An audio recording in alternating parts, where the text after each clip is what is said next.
Zimbabwe bids farewell to opposition hero Morgan Tsvangirai.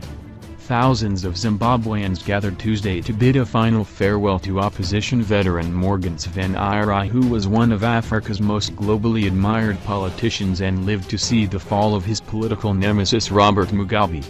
Tsvangirai, the country's fiercest opponent of former President Mugabe's tyrannical 37-year rule, died last Wednesday aged 65 at a hospital in South Africa where he had been undergoing treatment for colon cancer.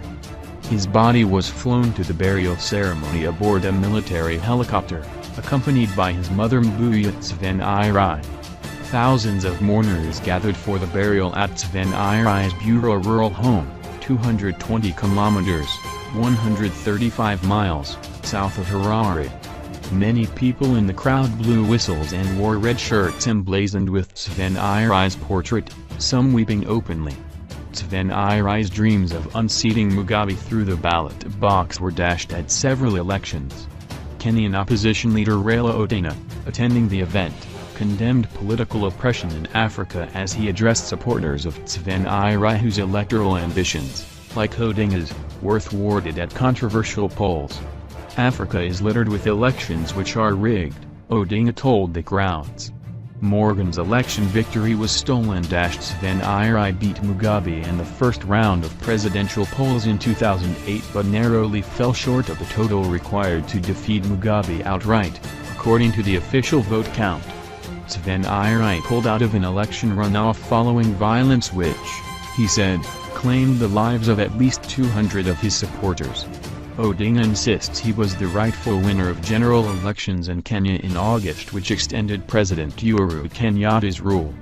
We need to have clear and proper transparent elections in Africa. Rigged elections will not help Africa, Odinga told mourners.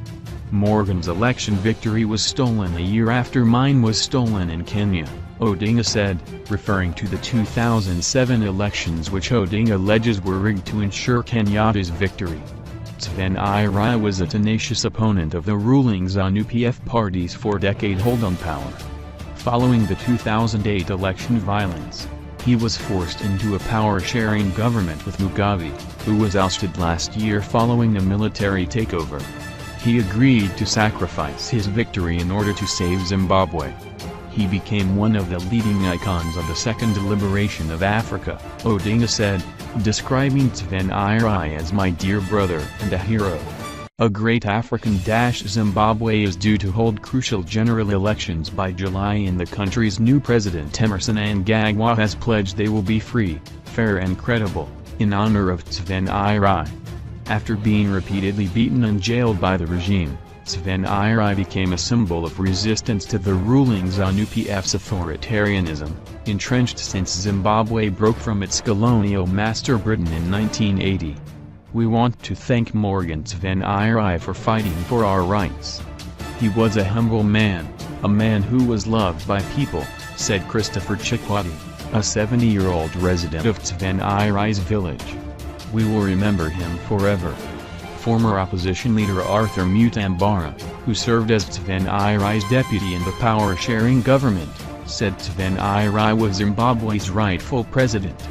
We are here to mourn the president of Zimbabwe, Morgan Tsvangirai, a great Zimbabwean, a great African, he said. He was arrested. He was beaten. The people of ZANU-PF are also here. They are the people who killed Morgan Tsvangirai. Tsvangirai's death has sparked a bitter succession struggle within the main opposition movement for democratic change, MDC, party which is threatening to divide the party to the benefit of ZANU-PF. The party's acting president Nelson Chamisa said Mugabe and his wife Grace had sent a condolence letter to Tsvangirai's family.